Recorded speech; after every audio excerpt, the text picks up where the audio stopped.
Isaiah Brooks was 41 years old, and every morning before the sun touched the roofs of East Baltimore, he stood in the small kitchen of his two-bedroom apartment packing lunch for his son. Peanut butter on wheat. Apple slices in a plastic bag. A folded napkin with one sentence written in blue ink. "Keep your head up, Caleb. Love, Dad."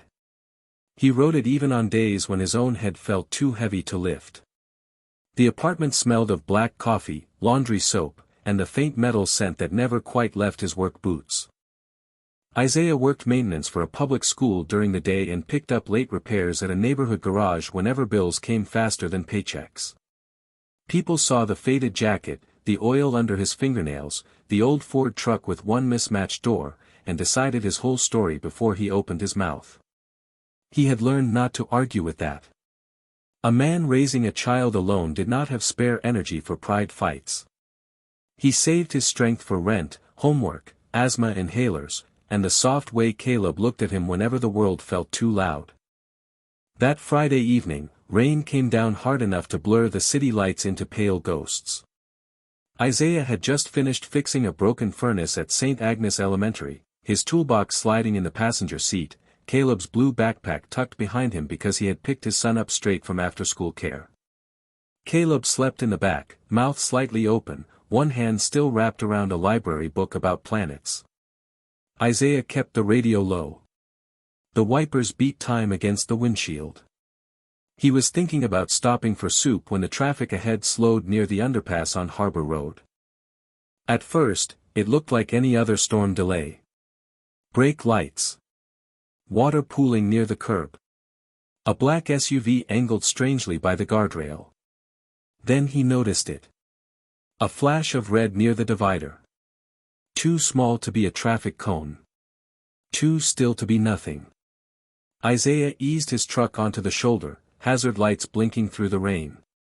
A man in a silver sedan rolled his window down and shouted, "Roadside already got called, man. Don't get involved." Isaiah didn't answer. He stepped out into ankle-deep water, rain striking the back of his neck, and saw the little girl. She was maybe 8, wearing a red raincoat darkened by the storm, one hand pressed against the side of the overturned SUV, her face pale with shock. Her lips moved, but the rain swallowed the sound. Something felt wrong. Isaiah approached slowly, palms visible, voice steady. "Hey, sweetheart. My name is Isaiah. You hurt?" The girl blinked at him like she was trying to remember how to be afraid. Behind her, inside the damaged vehicle, an emergency light flickered against cream leather seats and shattered glass. Expensive. Private. The kind of car men like Isaiah were expected to park, fix, or stay away from. "My chest hurts," the girl whispered. Then her knees buckled. Isaiah moved before anyone else did. He caught her gently, lowering her away from the water, checking her breathing with the calm focus of a father who had sat through enough hospital nights to know panic never helped a child breathe. People gathered under umbrellas, filming, murmuring, waiting for sirens. Isaiah took off his old work jacket and wrapped it around her small shoulders. "Stay with me," he said softly. "Look at me. You're not by yourself." Her fingers clutched his sleeve. "Don't let me die," she breathed. The words hit him somewhere deep, somewhere fatherhood had left permanently open.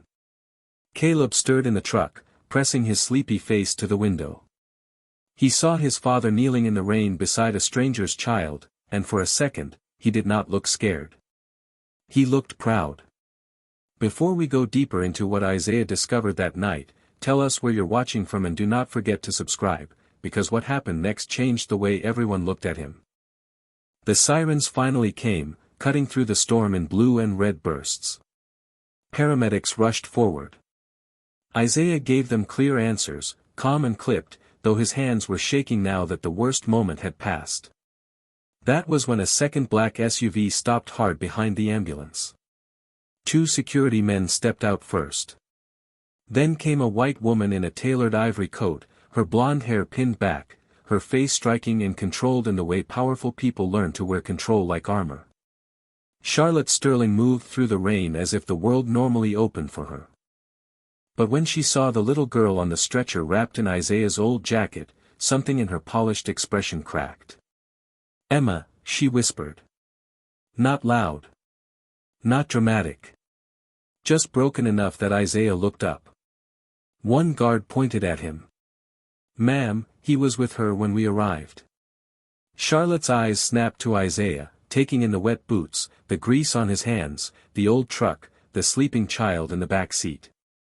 For one sharp second, suspicion crossed her face before grief could stop it. Isaiah saw it.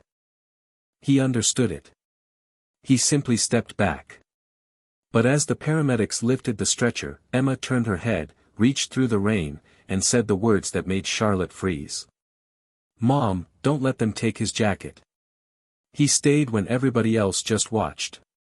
Rain hammered the ambulance roof so hard it sounded like handfuls of gravel thrown from the sky. Isaiah stood beside the open back doors, water dripping from his sleeves, while paramedics adjusted oxygen tubes around Emma's face. The little girl still clung to the edge of his old canvas jacket like it was the only solid thing left in the world. Charlotte Sterling noticed that immediately. She noticed everything immediately. That was how women like her survived rooms full of powerful men and board meetings designed to break people. But this was different. This was not a boardroom. This was her daughter shaking beneath fluorescent emergency lights while a stranger in worn work boots stood soaked to the bone beside her without asking for anything in return. "Sir, we need space," one paramedic said carefully. Isaiah nodded once and stepped back without argument. He always stepped back when tension entered a room. Years of being judged too quickly had taught him how to make himself smaller without losing dignity. One of the security men moved closer anyway, broad shoulders stiff beneath a black raincoat.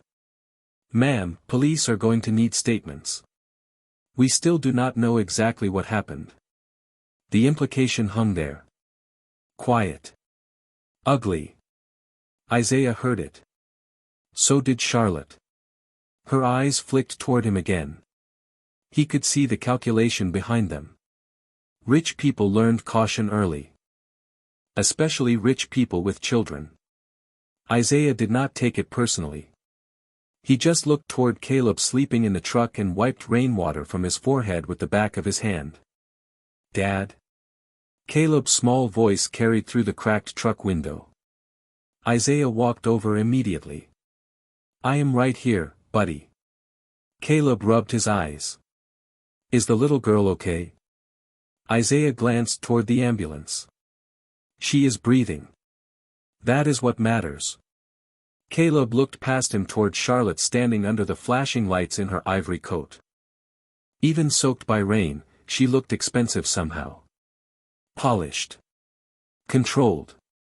But fear had stripped something from her face tonight. Something human had slipped through the cracks.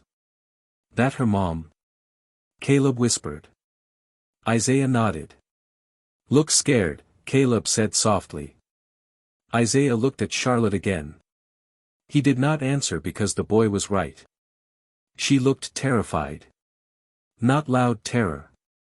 Not panic. The deeper kind.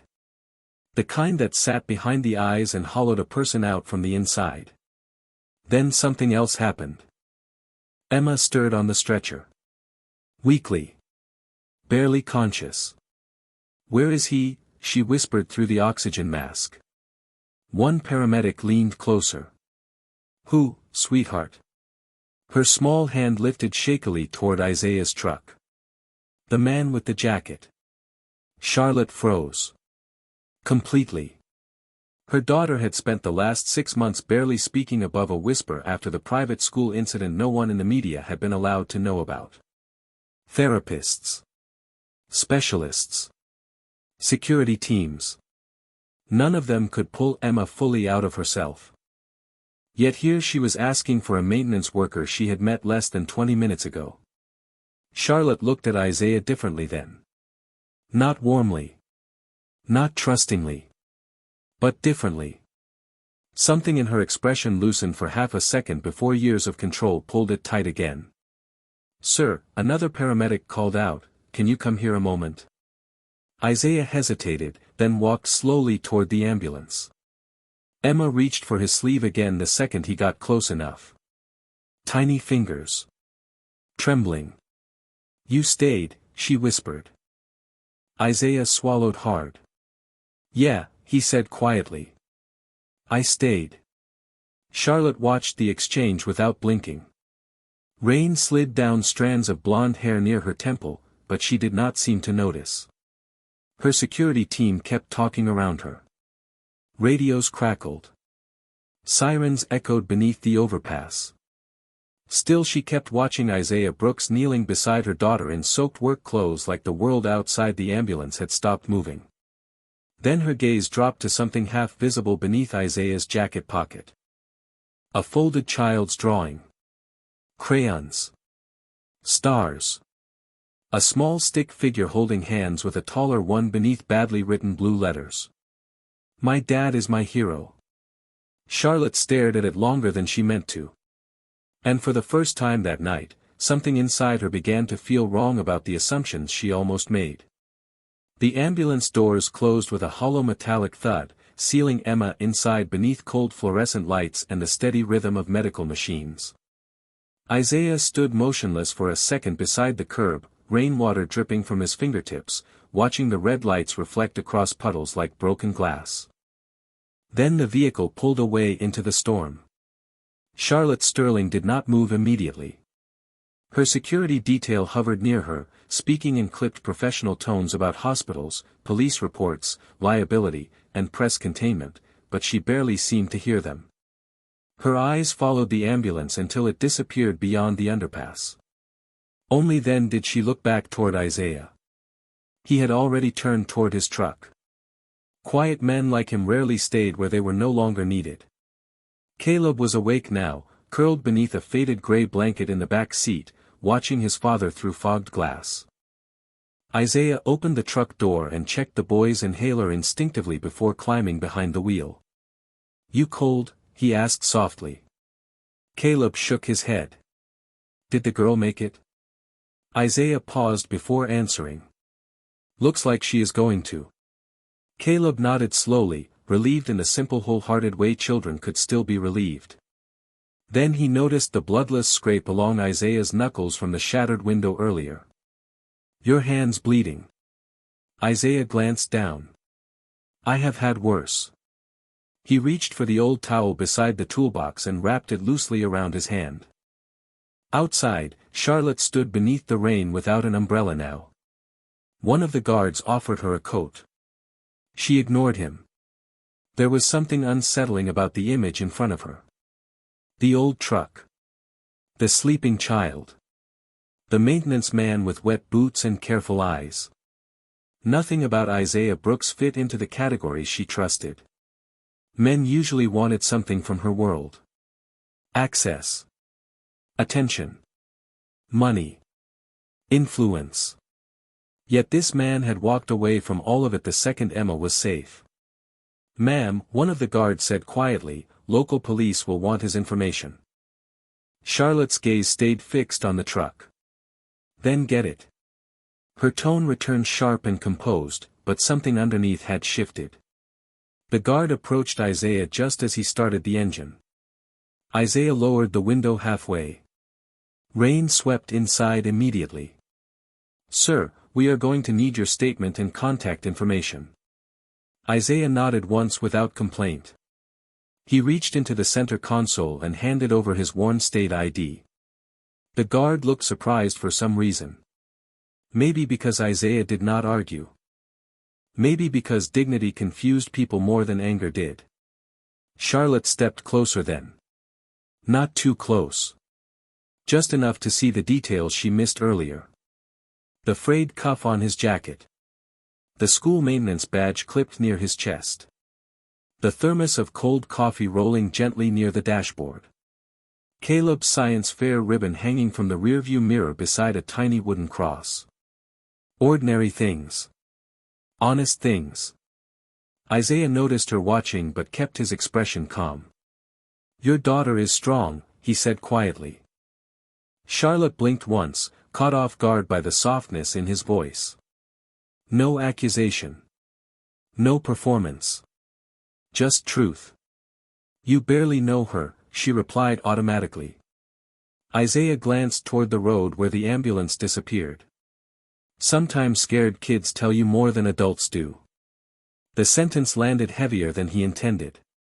Charlotte folded her arms tightly against the cold. She should have walked away then. Gone to the hospital. Returned to her world of glass offices and private elevators and people trained never to fail her. Instead she looked down at the ID still in the guard's hand. Isaiah Brooks. The name tugged at something distant in her memory, though she could not place why. Then Caleb leaned forward suddenly from the back seat. "Dad," he whispered, pointing toward the road ahead. Isaiah followed his son's gaze. A black sedan had been parked across the street the entire time. Engine running. Headlights off. Watching. Something about it felt wrong. Rain continued falling in long silver streaks across Harbor Road as Isaiah kept his hand steady on the steering wheel. The heater inside the truck rattled weakly against the cold, pushing out air that smelled faintly of dust and old coffee. Caleb sat quietly in the back seat now, watching the black sedan across the street through sleepy eyes. "Maybe they are waiting for the storm to pass," he whispered. Isaiah did not answer immediately. He had spent enough years around people to recognize the difference between waiting and watching. The sedan had not moved once since the ambulance left. Engine running. Lights off. Too still. Charlotte noticed it too. Her expression sharpened almost instantly. One of her security men spoke into an earpiece while another subtly repositioned himself closer to her. Wealth changed the way people reacted to silence. Ordinary people ignored strange things until danger arrived. Powerful people learned to notice danger early. "Ma'am," the taller guard muttered, "we should leave now."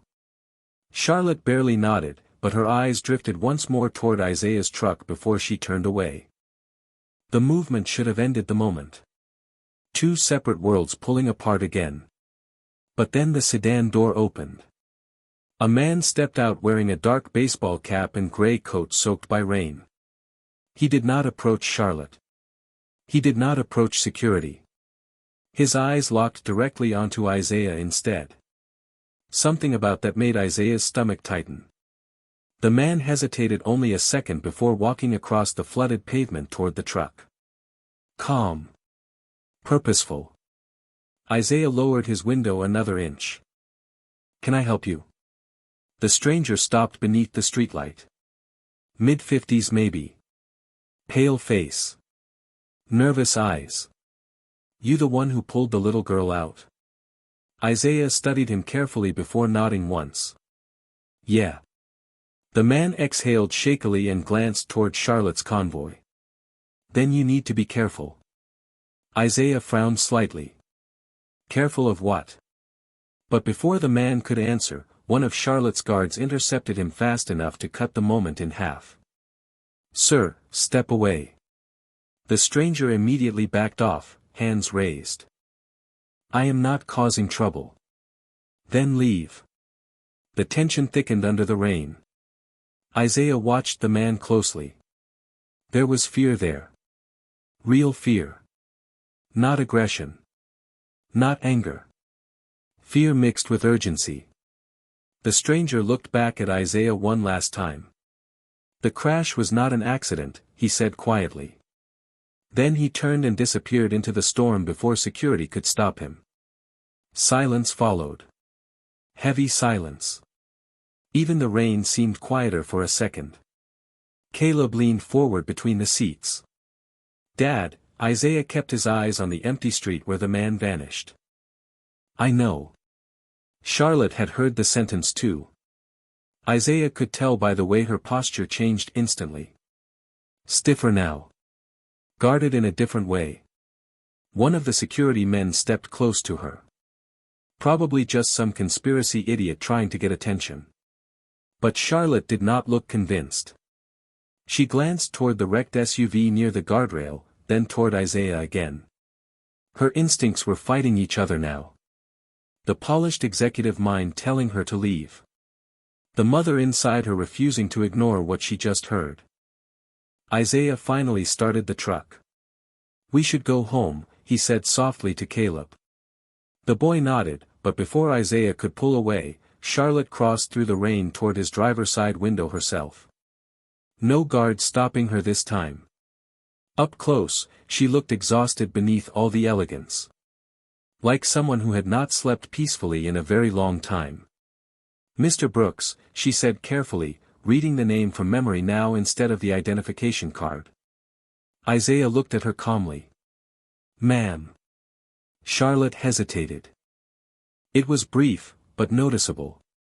People around her probably were not used to seeing hesitation from Charlotte Sterling. "If anyone contacts you about tonight," she said quietly, "I would like to know immediately." Isaiah studied her face for a moment. The expensive coat. The rain caught in her hair. The fear she was trying hard not to show. Then he nodded once. "All right." Charlotte almost turned away. Almost. But her eyes drifted toward the folded child's drawing still sticking out from Isaiah's jacket pocket. "My dad is my hero." She stared at the uneven crayon letters longer this time. Then something in her expression softened before she caught herself. "Your son drew that?" Isaiah glanced down at the paper. A faint smile touched his face for the first time all night. Small. Tired. Real. "Yeah," he said quietly. "He did." Charlotte looked at Caleb in the back seat. Caleb looked back without fear. Children always noticed what adults tried to hide. And somehow, in that strange silent moment beneath the rain and flashing emergency lights, Charlotte realized something she could not explain yet. Emma had not been the only child watching Isaiah Brooks that night. By the time Isaiah and Caleb reached their apartment building, the rain had softened into a cold steady drizzle that painted the street silver beneath the streetlights. The old Ford truck groaned as Isaiah pulled into the cracked parking lot beside the laundromat downstairs. Most windows in the building were dark already. Working people slept early when morning came fast. Caleb climbed out carrying his backpack against his chest while Isaiah grabbed the toolbox from the passenger seat with his uninjured hand. The scrape across his knuckles had stiffened now, but he ignored it the same way he ignored most pain. Quietly. Upstairs, the apartment felt warmer than usual after the storm. Small. Worn. Safe. Caleb kicked off his sneakers near the door and headed straight for the couch beneath the dim yellow lamp. Isaiah moved automatically through the kitchen, reheating canned tomato soup while the old radiator hissed beside the window. Domestic sounds. Familiar sounds. The kind that held broken people together without anyone noticing. "Dad?" Caleb asked softly after a while. Isaiah glanced over from the stove. "Yeah." Caleb hesitated. Do rich people always look sad like that? The question caught Isaiah off guard for a second. He stirred the soup slowly before answering. "Money fixes some things," he said quietly. "Not all things." Caleb seemed to think about that seriously. Children always did when adults answered honestly. The lady looked scared of losing her daughter. Isaiah nodded once. "That kind of fear looks the same on everybody." Silence settled between them again. Comfortable silence. The kind built through years of surviving together. Caleb eventually fell asleep curled sideways on the couch, one sock half slipping off his foot, science book still open against his chest. Isaiah covered him with the faded blanket from the hallway closet before moving toward the sink to wash blood and rainwater from his hands. That was when his phone buzzed across the counter. Unknown number. Isaiah stared at it for a moment before answering. "Hello." A calm female voice responded immediately. Professional. Controlled. "Mr. Brooks. This is Evelyn Hart from Sterling Protective Services. Ms. Sterling would like to confirm you arrived home safely." Isaiah frowned slightly. You tracked my address? A brief pause followed. Our team needed your statement information for the police report. Isaiah leaned one hand against the counter, tiredness settling deeper into his shoulders now that adrenaline was gone. Me and my son are home safe. Thank you, the woman replied. Then softer, Emma asked about you again. Isaiah looked toward Caleb sleeping beneath the lamp. How is she? Stable. Relief moved quietly across Isaiah's face. Not dramatic. Just real. Good. Another pause. He could almost hear office lights humming somewhere behind the woman's voice. Expensive offices never truly slept. Ms. Sterling also wanted to thank you personally, Evelyn added carefully. Isaiah glanced down at the cracked kitchen tiles beneath his boots. No need for that. Mr. Brooks. The woman hesitated. Most people would disagree. Isaiah gave a faint tired smile no one could see through the phone. Most people were filming. The line went silent for half a second after that. Like the truth landed heavier than expected. Then Evelyn cleared her throat professionally again. Good night, Mr. Brooks. Night. Isaiah ended the call and set the phone down beside the sink. Outside, thunder rolled faintly across the city. He stood there a long moment staring through the rain-streaked kitchen window. Something about tonight still felt unfinished. The stranger's warning kept replaying in his head. The crash was not an accident. Isaiah did not like conspiracy thinking. He liked facts. Rent due dates. School schedules. Predictable things. But instinct had carried him through too many hard years to ignore the feeling pressing quietly at the back of his mind now. Then he noticed something sitting near the toolbox on the kitchen chair. Small. Red. Emma's raincoat. Isaiah stared at it, confused. He was certain the paramedics took her wrapped in his jacket. Yet somehow the tiny raincoat had ended up in his truck. Water still dripped from the sleeves onto the floor. Caleb stirred in his sleep just as Isaiah picked it up. Something crackled faintly inside one of the pockets. The apartment had gone completely quiet except for the ticking kitchen clock and the distant hum of traffic below the rain-soaked streets. Isaiah stood near the sink holding Emma's small red raincoat carefully between his hands. Water dripped steadily from the sleeves onto the linoleum floor while Caleb slept beneath the yellow lamp without moving. The faint crackling sound came again when Isaiah touched the inside pocket. Paper. He frowned slightly and reached in slowly, expecting maybe a candy wrapper or hospital note. Instead his fingers brushed against something thicker. Folded. Laminated. Isaiah pulled out a small access card attached to a silver clip. No name. No logo. Just a black stripe and a tiny gold symbol pressed into the corner. Expensive looking. Corporate maybe. He turned it over once beneath the kitchen light. Then he noticed the second item tucked deeper inside the pocket. A photograph. Old enough that the edges had softened. The picture showed Emma smiling beside a younger Charlotte Sterling standing near a lake somewhere sunny and private. Charlotte looked different there. Not softer exactly. Just unguarded. Like someone who still believed life would keep the promises it made to rich people. Isaiah stared at the photograph longer than he expected to. Caleb shifted on the couch again. Dad? Isaiah immediately slipped the photo back into the pocket. Sorry, buddy. Go back to sleep. Caleb rubbed his eyes. You found something? Isaiah hesitated. Looks like the little girl left some stuff in her coat. Caleb sat up slightly beneath the blanket. You are going to give it back, right? Isaiah looked down at the raincoat hanging from his hand. Yeah, he said quietly. Tomorrow. Caleb relaxed again after hearing that. Trust came easy to children raised by honest people. Within minutes he was asleep once more. Isaiah moved toward the table and placed the coat carefully over the back of a chair to dry. He should have gone to bed too. Morning came early.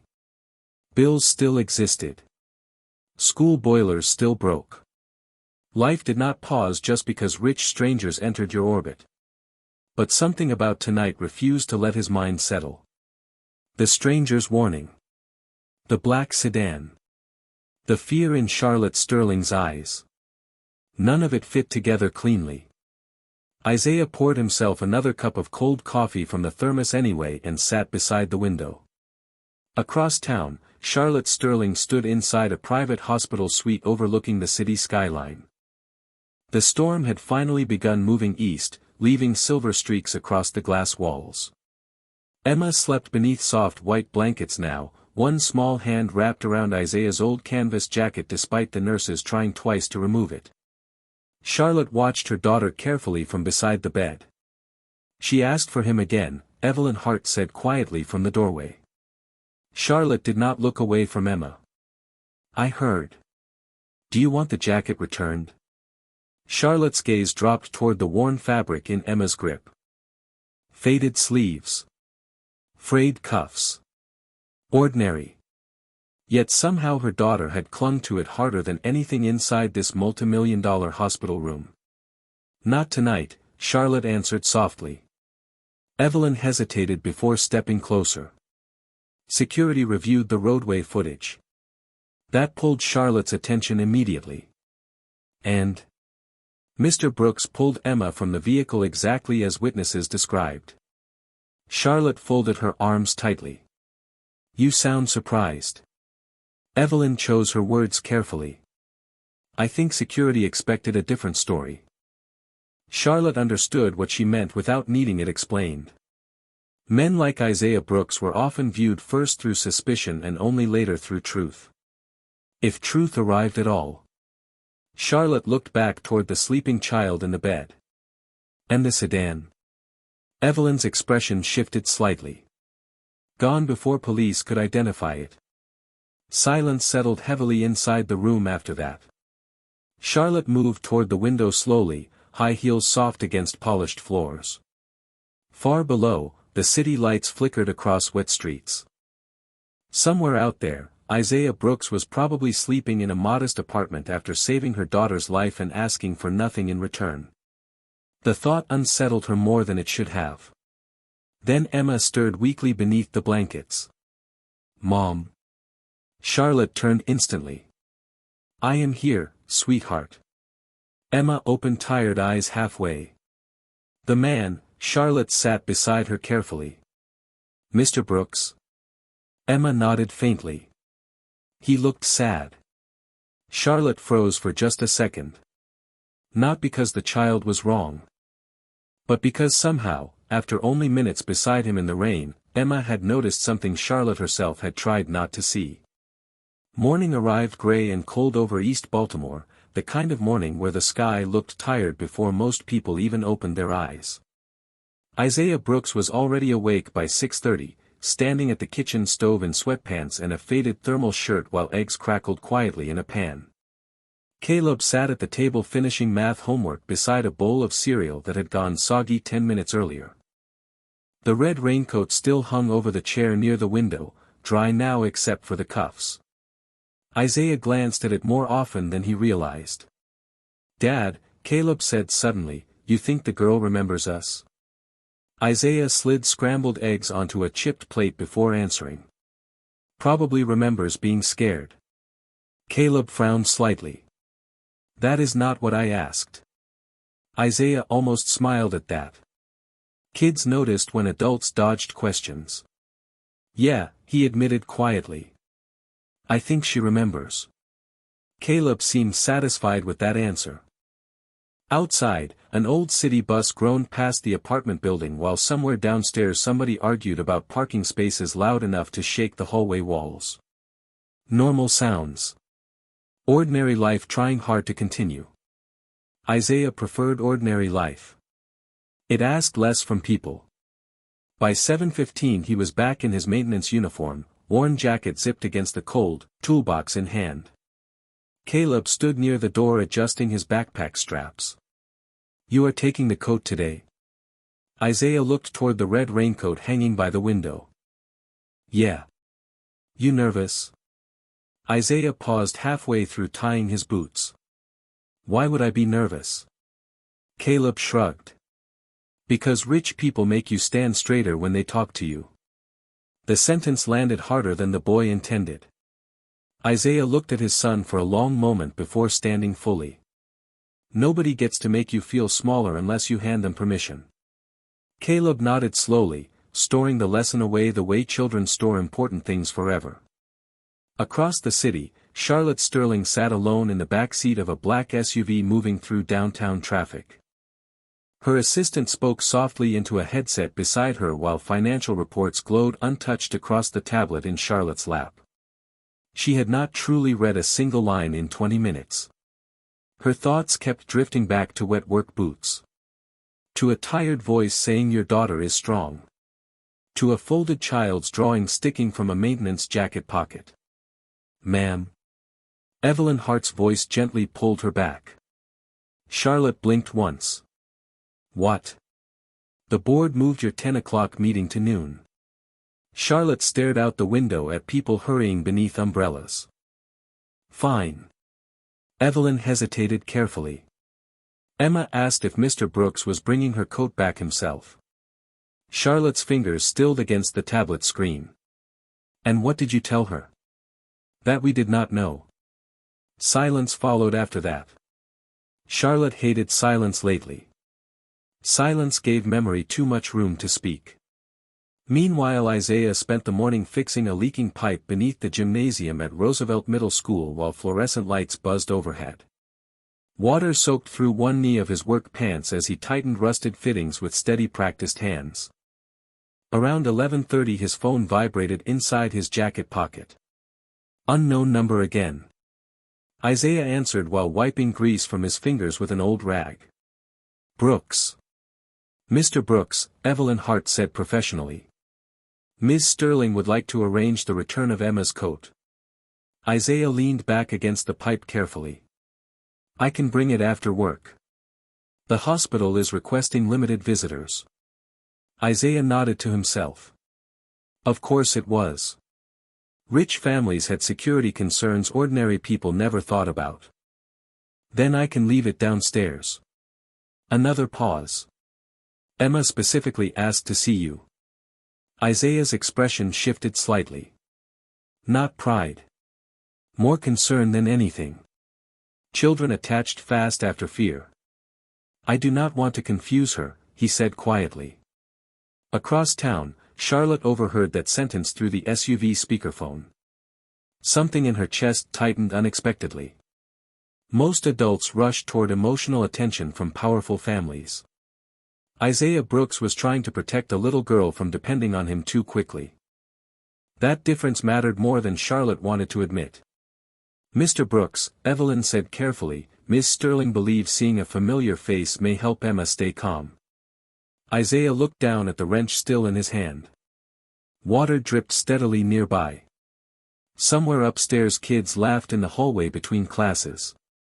Ordinary sounds again. Safe sounds. He exhaled slowly. "All right," he answered at last. "I will come after my shift." Charlotte stared silently out the SUV window after the call ended. Her reflection looked polished as always. Elegant coat. Perfect posture. Controlled expression. But underneath all of it, something unfamiliar had begun settling quietly into place. Trust. Small. Fragile. Dangerous. St. Catherine Memorial Hospital rose above downtown like a glass fortress glowing against the darkening evening sky. Isaiah Brooks parked his old Ford truck near the back employee lot where the pavement cracked near the dumpsters and the expensive cars stopped appearing. He sat quietly for a moment before turning off the engine. The red raincoat rested folded carefully on the passenger seat beside him. Caleb had insisted he return it clean. Isaiah glanced toward the towering hospital windows reflecting city lights and adjusted the cuff of his worn jacket almost unconsciously. Places like this always reminded him how visible class differences became under bright lighting. Marble floors. Quiet elevators. Security guards who watched too long. He had spent enough years being mistaken for someone who did not belong. Still, he stepped out carrying the coat carefully over one arm. Inside, the hospital lobby smelled like polished stone and expensive flowers. Everything gleamed. Even the silence felt expensive. Isaiah approached the front desk calmly while nurses and visitors moved around him in soft hurried currents. A man in a tailored suit standing near the elevators glanced at Isaiah's boots first before looking at his face. Then the coat. Then back to the boots again. Small things. Familiar things. Isaiah ignored it. "Can I help you?" the receptionist asked politely, though her eyes flicked briefly toward his maintenance uniform. "I am here to return something for Emma Sterling." The receptionist's expression changed instantly at the last name. "One moment, sir." She reached for the phone immediately. Isaiah waited quietly near the marble pillar beside the elevators, hands relaxed, shoulders steady. Around him people carried flowers, balloons, coffee trays. Rich grief and ordinary grief all moved through the same hallways eventually. 10 minutes later Evelyn Hart appeared from the private elevator wing wearing a charcoal blazer and the kind of calm professionalism that expensive people trusted with their secrets. "Mr. Brooks," she said warmly enough to surprise him slightly. "Thank you for coming." Isaiah handed her the raincoat. "My son made sure it was dry first."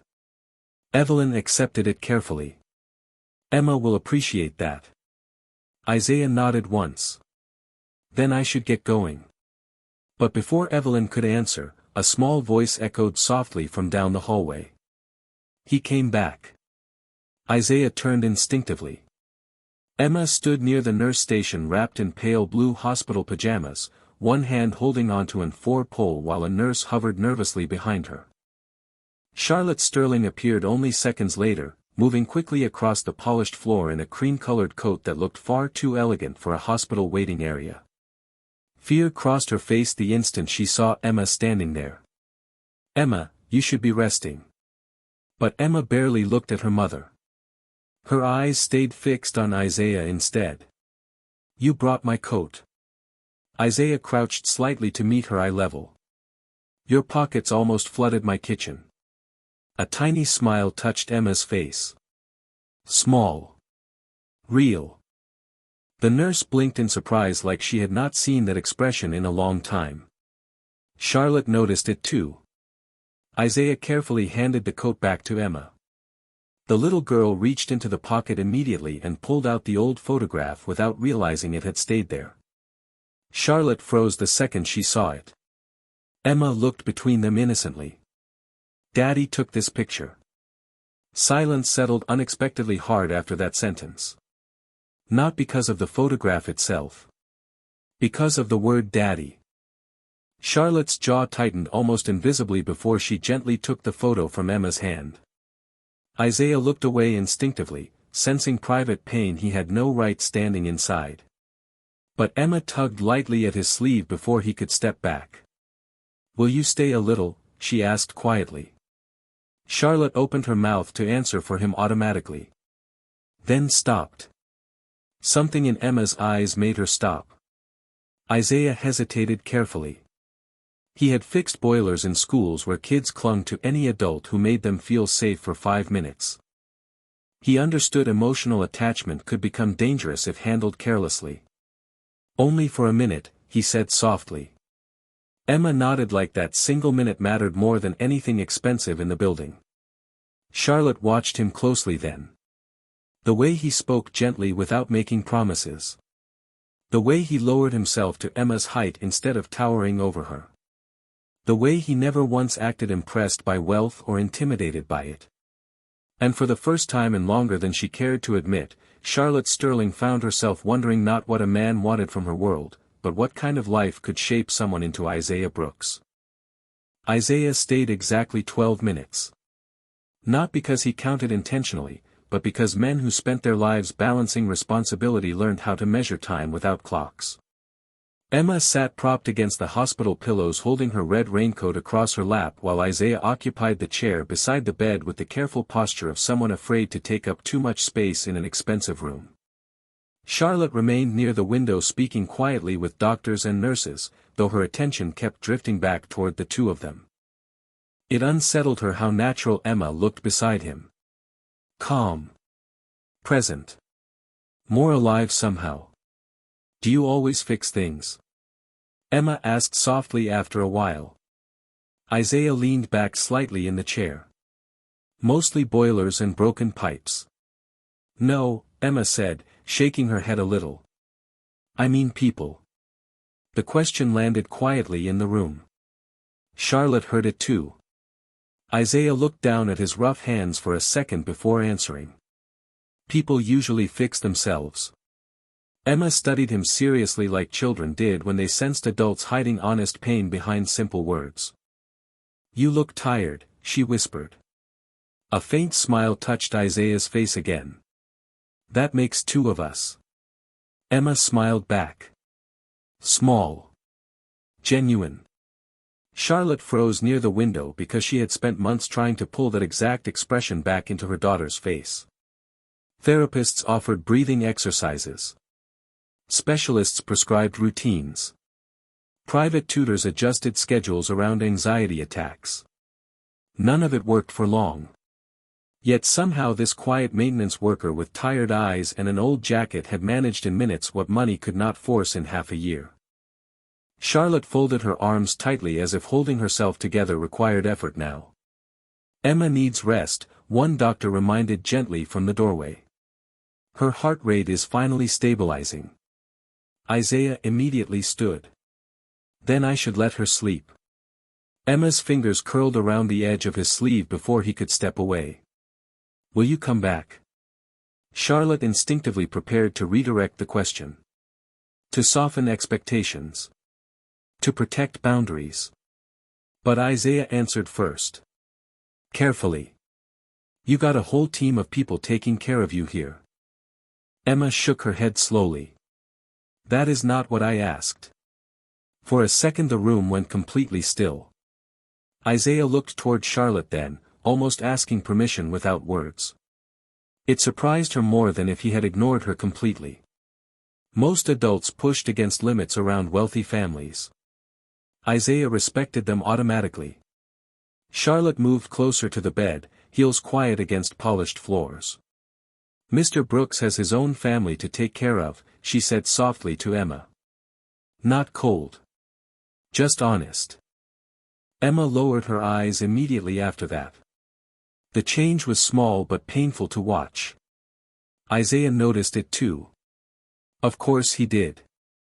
Men who raise children alone learn to read silence as fluently as language. I could stop by sometime after work, he said gently. If your mom says it is okay. Charlotte looked at him in surprise. Not because of the offer. Because he had placed the decision entirely in her hands without resentment. Trust again. Quiet trust. Dangerous trust. Emma looked toward Charlotte hopefully. The child's eyes carried exhaustion and fear and something else now. Hope. Charlotte had almost forgotten how frightening hope could feel after loss. We will see how you are feeling tomorrow, Charlotte answered carefully. Emma nodded, satisfied enough with that for now. A nurse finally stepped forward to adjust the blankets while Isaiah moved toward the door. He did not linger.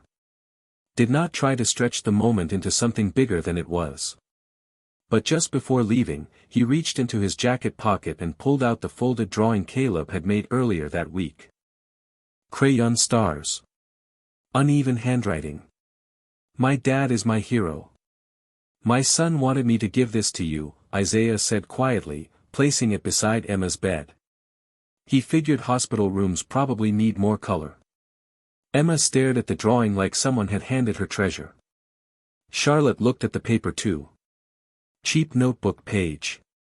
Crooked stars. Blue crayon smudges. Ordinary. Yet somehow it carried more warmth than the flowers filling the entire suite. Isaiah nodded politely toward Charlotte before turning for the door. "Thank you again," she said softly behind him. Isaiah paused briefly but did not fully turn around. "You already did." Charlotte frowned slightly. "Did what?" Isaiah glanced toward Emma holding Caleb's drawing against her chest. "You raised a kind little girl." Then he walked out before Charlotte could answer. And for the first time in years, Charlotte Sterling stood speechless in her own world. Isaiah did not realize how quiet the hospital hallway had become until the elevator doors closed behind him. The polished corridor swallowed sound differently than the neighborhoods he knew. Even footsteps seemed trained to behave here. He stood alone for a moment holding his worn jacket across one arm while fluorescent lights reflected softly off marble floors. Somewhere down the hallway a nurse laughed quietly. Somewhere else a coffee machine hissed. Ordinary sounds wrapped in expensive silence. Isaiah pressed the elevator button and exhaled slowly. He should have left 10 minutes earlier. Caleb still needed help studying for his science test tomorrow. Laundry waited at home. Rent was due Friday. Real life stayed waiting no matter how emotional another family's crisis became. Yet something about Emma's small hand clutching Caleb's drawing stayed with him as the elevator descended. Children recognized sincerity faster than adults ever did. Downstairs in the parking garage, cold air swept through the concrete levels carrying the smell of rain and motor oil. Isaiah walked toward his truck parked beneath a flickering overhead light, boots echoing softly through the mostly empty structure. That was when he heard heels approaching behind him. Steady. Controlled. He turned slightly and saw Charlotte Sterling crossing the garage alone without security beside her this time. Her cream-colored coat moved softly with each step, dark blonde hair pulled back neatly despite the long day. Even exhausted, she carried herself with the kind of composure wealth and pressure built into people over decades. But tonight there were cracks in it. Isaiah noticed them now. The tension around her eyes. The tiredness she tried to straighten out with posture. "Mr. Brooks," she called gently. Isaiah stopped beside the truck. "Ma'am." Charlotte slowed as she reached him, the cold garage lights reflecting faintly across the silver buttons on her coat. For a second neither spoke. The silence felt strangely less uncomfortable than it should have. "Emma has not asked for anyone in weeks," Charlotte said finally. "Not doctors. Not teachers. Not even family sometimes." Isaiah looked down briefly before answering. "Kids hold on to people who make them feel safe." Charlotte studied him carefully. "You say things like you learned them the hard way." Isaiah gave a small tired shrug. "Most parents do." The sentence lingered quietly between them. Charlotte glanced toward the old Ford truck beside him. Rust near the bumper. School maintenance sticker on the windshield. Caleb's backpack visible through the rear window. A life completely different from hers. Yet somehow tonight it felt more grounded than her own. "I wanted to thank you properly," Charlotte said after a moment. She reached into her purse and removed a white envelope. Thick. Unmistakable. Isaiah's eyes dropped toward it once before lifting back to her face. "You do not have to do that." "I know," Charlotte replied softly. "I want to." Isaiah did not take the envelope. "There are people who would have done the same thing." Charlotte looked at him steadily. "No, Mr. Brooks. There were not." Isaiah leaned one arm lightly against the truck door, calm as ever. "I helped because a little girl was scared. And because of that," Charlotte said carefully, "my daughter is alive." Her voice almost cracked on the last word. Almost. Isaiah noticed. Of course he did. But he also noticed the deeper thing beneath the money being offered. Guilt. Gratitude. Fear. Maybe all three. He shook his head gently. "Keep it."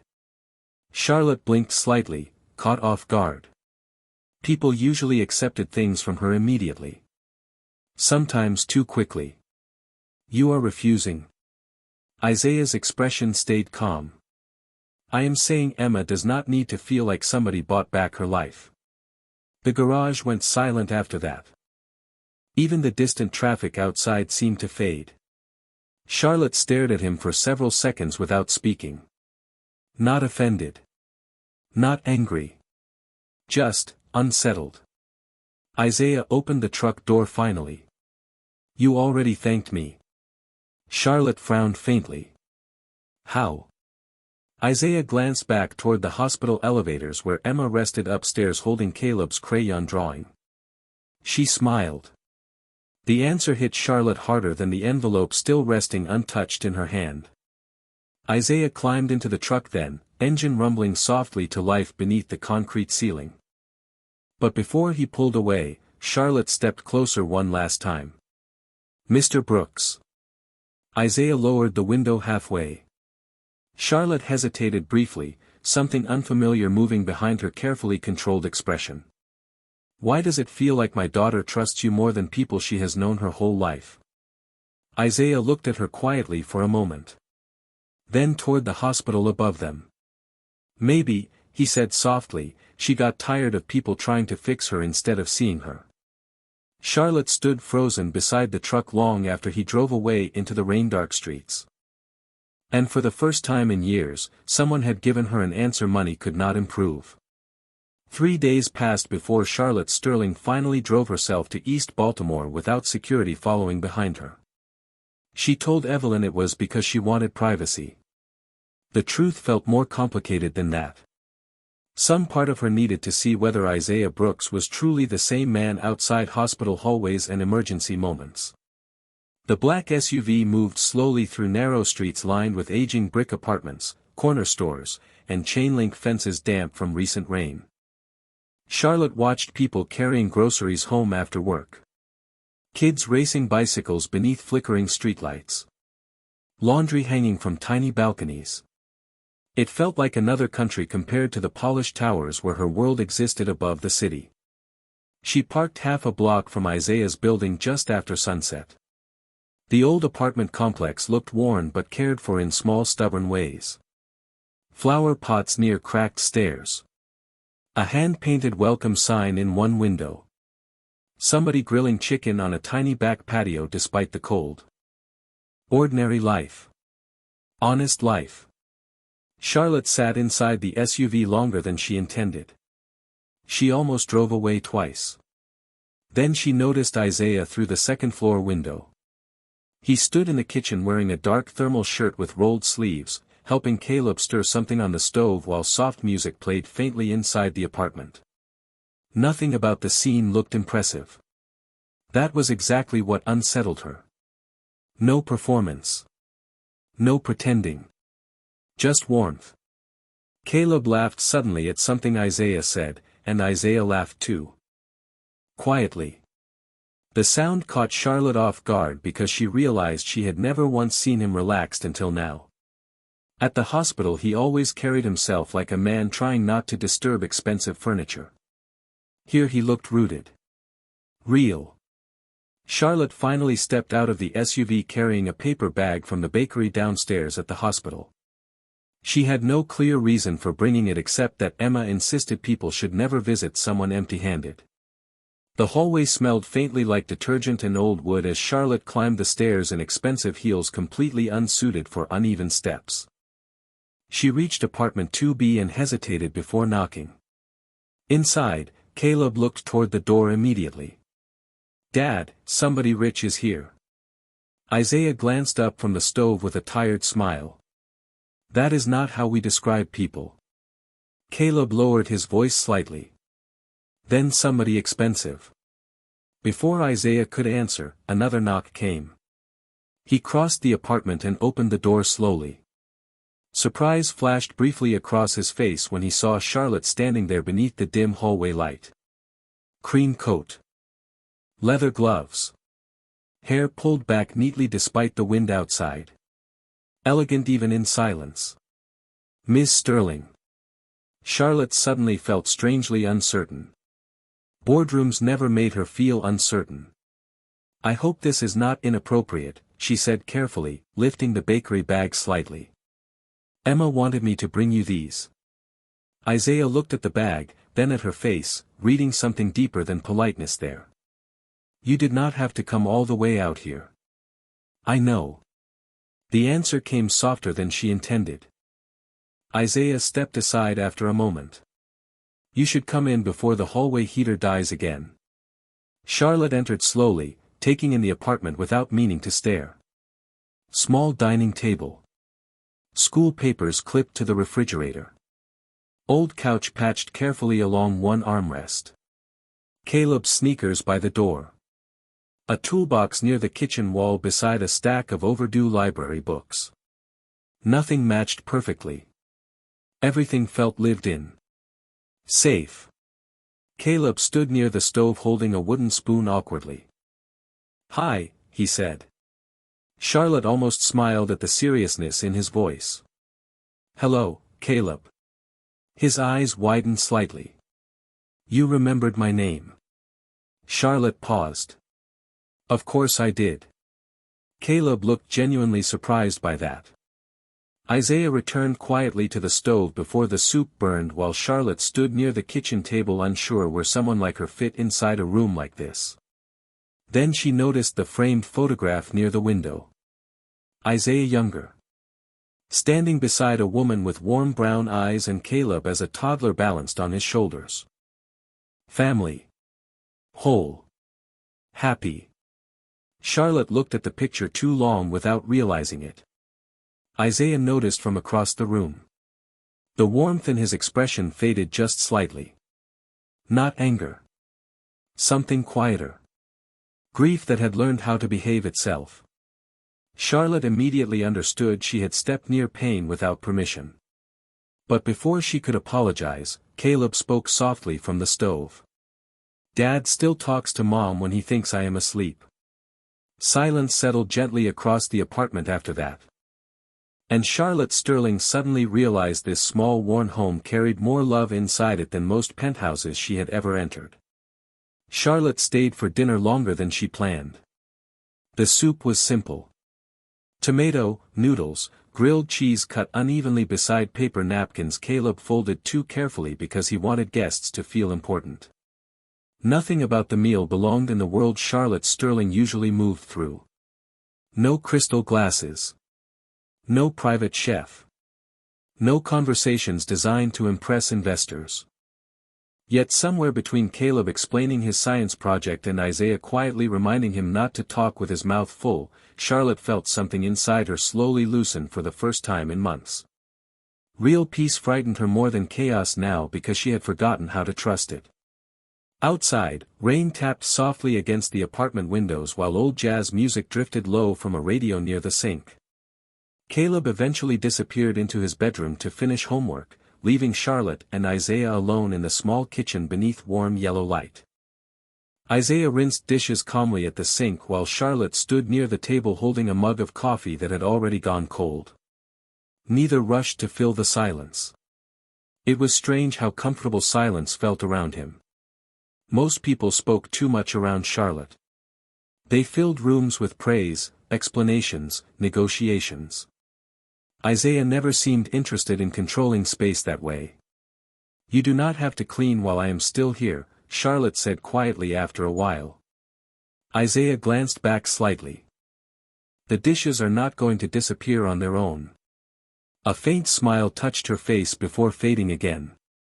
You make everything sound simple. Isaiah dried his hands with an old kitchen towel. Sometimes simple is harder. Charlotte looked down into the untouched coffee. Emma's father used to say that. The room quieted again after that. Isaiah did not ask questions. He sensed immediately the subject carried edges sharp enough to cut through a person if handled carelessly. Charlotte appreciated that more than she expected. Most people chased details once they sensed vulnerability.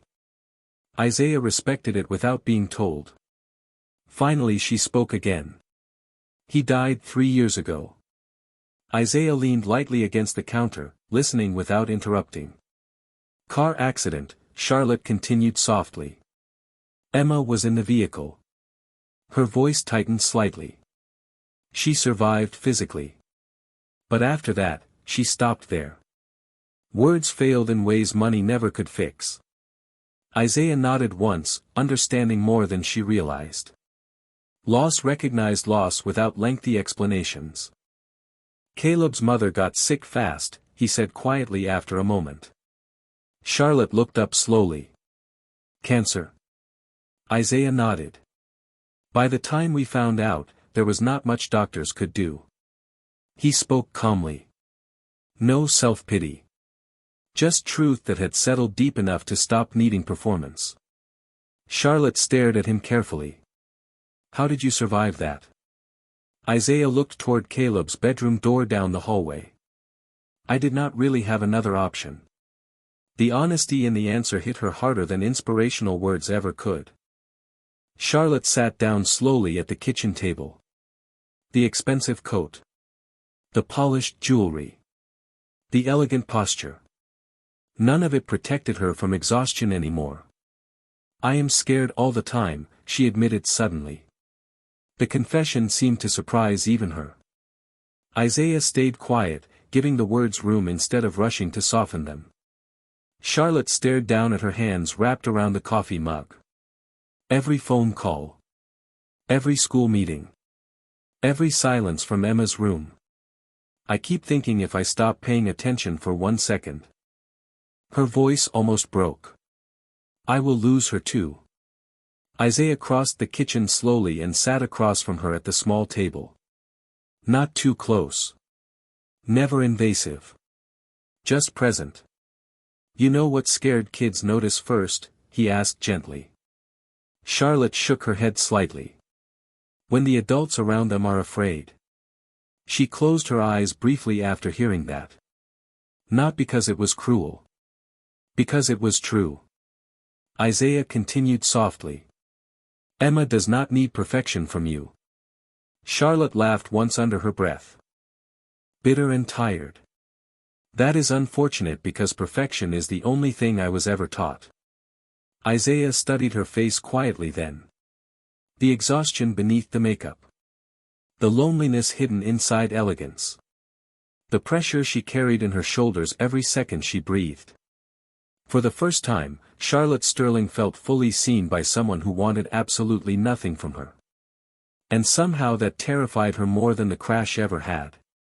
Then from down the hallway, Caleb's sleepy voice drifted out softly. Dad? Isaiah immediately stood. Yeah, buddy. Caleb appeared rubbing one eye. My inhaler is making a weird sound again. Isaiah moved toward him without hesitation. No frustration. No impatience. Just instinctive care. Charlotte watched the moment silently from the kitchen table. The quiet fatherhood. The immediate tenderness. The steadiness. And suddenly she understood why Emma trusted Isaiah Brooks so quickly. He carried safety into rooms without even realizing he was doing it. Charlotte left Isaiah's apartment close to midnight. The rain had finally stopped, leaving the streets shining beneath amber streetlights and passing traffic. For a long moment she remained seated inside her black SUV without starting the engine. The bakery bag sat empty beside her. Caleb's laughter still echoed faintly in her memory. So did Isaiah's quiet voice across that small kitchen table. Emma does not need perfection from you. Charlotte leaned back against the leather seat and closed her eyes briefly. Nobody had spoken to her that honestly in years. Not board members. Not therapists. Not even friends. Powerful people often live surrounded by careful language. Isaiah Brooks spoke like a man too exhausted for performance. Somehow that made every word matter more. Upstairs, Isaiah stood at the apartment window watching the taillights of Charlotte's SUV disappear down the wet street.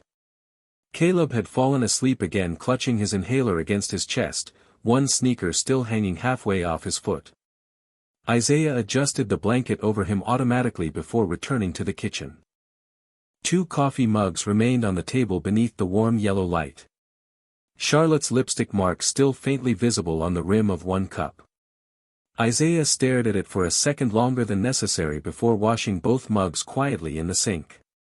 He did not fully understand why tonight felt important. Only that something had shifted. Not romance. Not fantasy. Something quieter. Two exhausted people finally lowering their guard long enough to breathe honestly around each other. Across the city, Emma Sterling woke sometime after 1 in the morning to the soft mechanical sounds of hospital machines and moonlight stretching pale across the floor. For a second panic tried to rise inside her the way it always did after the accident. The darkness. The silence. The memory of metal and fear. But then her eyes landed on Caleb's crayon drawing resting beside the bed. My dad is my hero. The crooked blue stars made her smile sleepily. Charlotte noticed immediately from the chair beside the window where she had fallen asleep still wearing yesterday's clothes. Hey, she whispered softly, crossing the room. You okay? Emma nodded faintly. Can we visit them again? Charlotte brushed loose hair gently away from her daughter's forehead. You like them that much? Emma looked down at the drawing again. It feels different around him. Charlotte sat quietly beside the bed after that. Different.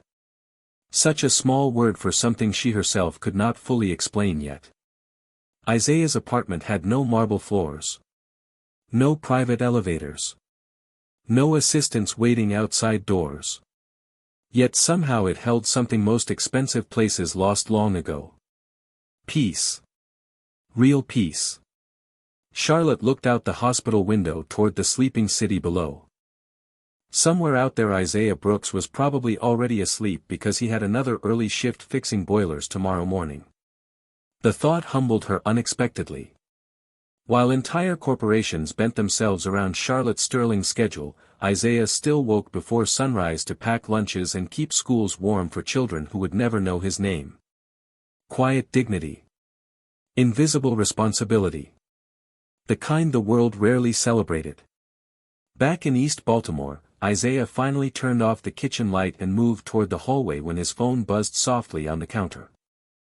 Unknown number again. He almost ignored it.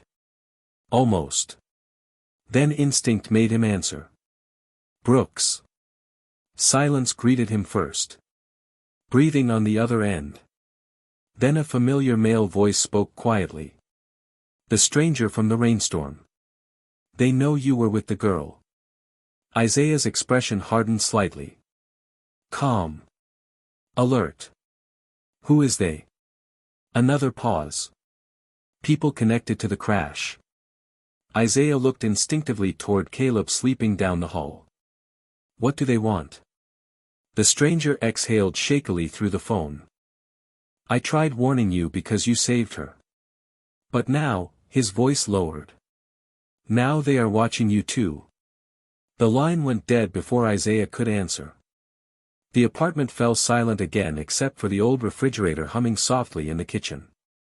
Isaiah stood motionless for several seconds holding the phone loosely in one hand.